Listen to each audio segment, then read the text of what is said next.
Bonjour à tous. Là, je viens de nettoyer ma bétonnière. Je l'avais prêtée, on me l'a rendue en mauvais état. Donc, à la fin de la vidéo, je mettrai des photos pour montrer comment c'était avant. Donc, j'ai un peu fait des recherches sur internet, puis j'avais trouvé des produits spécial nettoyage bétonnière, mais qui coûtaient quand même assez cher. J'ai trouvé ça que en livraison.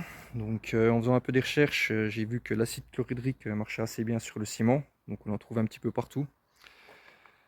Euh, donc bien sûr, je me suis bien protégé quand j'ai fait ça. J'ai acheté des gants adaptés, j'ai mis des lunettes. Quand j'ai frotté avec une brosse, j'ai frotté doucement pour pas que ça gicle sur moi, pour pas que ça se gicle sur mon visage. Donc bien faire attention quand même. Quand on met de l'acide chlorhydrique sur le ciment, ça mousse, ça dégage un peu des vapeurs. Donc faire aussi attention de pas respirer les vapeurs. Mais c'est assez efficace. J'ai pas eu besoin de frotter beaucoup. Je suis assez content du résultat. Donc au niveau du produit, j'ai acheté ça. Donc un bidon de 5 litres, c'est à peu près 10 euros.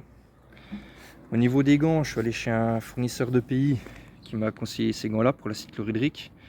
Donc il m'avait proposé soit ces gants ou des gants un peu plus longs qui remontent un peu plus haut que le coude.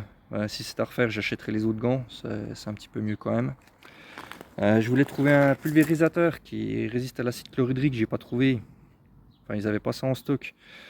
Donc je voulais pas attendre de commander sur internet et puis que ça mette du temps à venir. Donc j'ai utilisé cette bouteille, j'ai fait un petit trou. Puis ça va assez bien quoi. Donc là j'ai utilisé à peu près 2 litres de produit, mais je pense qu'on peut en utiliser un peu moins. Donc j'ai mis le produit, j'ai laissé agir et puis voilà, après j'ai frotté, j'ai rincé. Donc j'ai répété l'opération plusieurs fois parce que le ciment quand même datait de plusieurs jours, il commence à être un peu sec. Donc voilà, donc là je vais vous mettre des photos d'avant pour avoir une petite idée.